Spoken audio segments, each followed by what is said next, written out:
So அதனால வந்து எல்லாரும் கேட்கறாங்க அதிமுகவை எதிர்க்கிறது இல்லை அப்படின்னு. ஒரு எதிர்கட்சியை போய் எதுக்கு எதிர்க்கணும் அதுதான் புரியல எனக்கு. இல்ல இல்ல இன்னைக்கு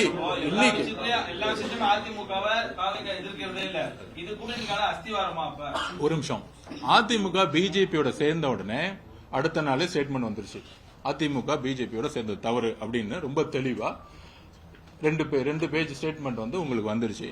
அதுக்கு மேல என்ன எங்களோட நிலைப்பாடு நாங்க சொல்லிட்டோம். அதுக்கு மேல வந்து என்ன பண்ணணும், அவங்க வந்து பவர்ல கிடையாது. மக்கள் ஆல்ரெடி அவங்களுக்கு வந்து ஒரு பனிஷ்மெண்ட்ஸ் கொடுத்து அவங்களுக்கு வந்து ஆல்ரெடி வந்து பல தேர்தல்களில் தோல்விட்டு இருக்காங்க. ரீசெண்டா நடந்த 2024 தோல்விட்டு இருக்காங்க.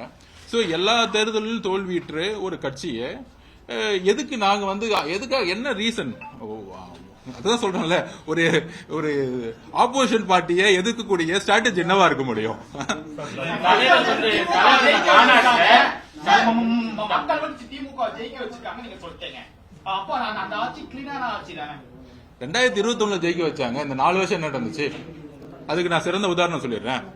இந்த 4 வருஷமா தலித் மக்கள் இந்த 50 வருஷத்துல பாதிக்கப்படுறதால் அதிகமா பாதிக்கப்பட்டிருக்காங்க. நேற்று போன வாரம் நடந்த வடகாடு பிரச்சனையா இருக்கட்டும், வேங்கவேல் பிரச்சனையா இருக்கட்டும், அது தொட்டு பல்வேறு இடத்துல கோயிலுக்குள்ள போக முடியாத பிரச்சனையிடம் வைக்கத்துக்கு போய் தொடங்கி வைக்கிறார் மாண்புமிகு முதலமைச்சர். ஆனா இங்க இருக்க கோயில் எல்லாம் போய் உள்ள போனால பூட்டி வைக்கிறாங்க. அந்த ரிப்போர்ட்ஸ் போதா இல்லையான்னு தெரியல. பிபிசியோடைய அறிக்கை வந்து வெளியிட்டு இருந்தாங்க. எத்தனை கோயில்ல தமிழக அரசு ரெவன்யூ டிபார்ட்மெண்ட் மூலியமா கோயில பூட்டி வைக்கிறாங்க. அதாவது ஒன்னு புரியல, எல்லாரும் சமம்னு சொல்லும் பொழுது ஒரு கோயிலுக்குள்ள வந்து ஒரு 50-100 பேர் போகக்கூடாதுன்னு சொல்லும் போது காவல்துறை அவங்க மேல நடவடிக்கை எடுக்கிறதுக்கு ஏன் தயங்குது? அப்பதான் இங்க சாதியின் அடிப்படையில் செயல்படக்கூடிய அரசியலா இது இருக்கு.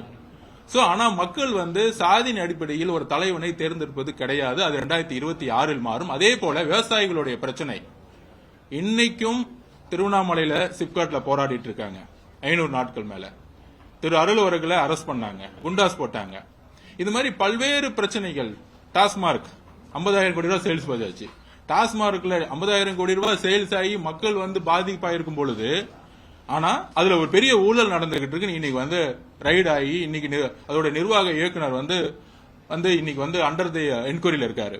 சோ இது மாதிரி எல்லா துறையிலையும் ஊழலை மட்டுமே அடிப்படையாக கொண்டு அந்த ஊழலை வந்து மறைக்கிறதுக்காக சமூக நீதியும் பிஜேபி எதிர்ப்பு மனநிலையும் மட்டுமே காமிச்சு இத்தனை காலம் அரசியல் ஜெயிச்சதுக்கான காரணம் பிஜேபியுடன் அதிமுக சேர்ந்ததுனால அந்த ஒரே ஒரு பிளானோட வந்து அவங்க ஜெயிச்சுட்டே இருந்திருக்காங்க. தமிழக வெற்றி கழகத்துடைய தலைவர் விஜயனுடைய வருகை உண்மையான அரசியலையும் வெளிப்படைத்தன்மையான அரசியலையும் உருவாக்கும் அப்படிங்கறத எங்களுடைய தமிழக வெற்றி கழகத்தினுடைய கொள்கை முடிவை தலைவர் மாநாட்டில் அறிவிச்சிட்டார் சொல்றீங்க. அதே போன்று ஒரு பூத் கமிட்டி மாநாடு கடைசியா நடந்தது. அதுல சமரசம் என்ற பேச்சுக்கு இடமில்லை. ஆனா மக்களுக்கு நல்லதுன்னா நாங்க எந்த முடிவையும் துணிச்சு எடுப்போம் அப்படின்னு சொல்றதுக்கான அர்த்தம் என்ன சார்? மக்களுக்கு ஒரு முடிவு என்னன்னா அதுக்கான பிரச்சாரத்தை உருவாக்குவோம். என்ன பிரச்சாரத்தை உருவாக்குறன்னு நீங்க வந்து அடுத்த 3-4 மாசத்துல பார்க்க போறீங்க. கூட்டணி கிடையாது. இல்ல அது அந்த அர்த்தத்துல சொல்லவே இல்லை. அது நீங்களே ஒரு அர்த்தத்தை உருவாக்குறீங்க.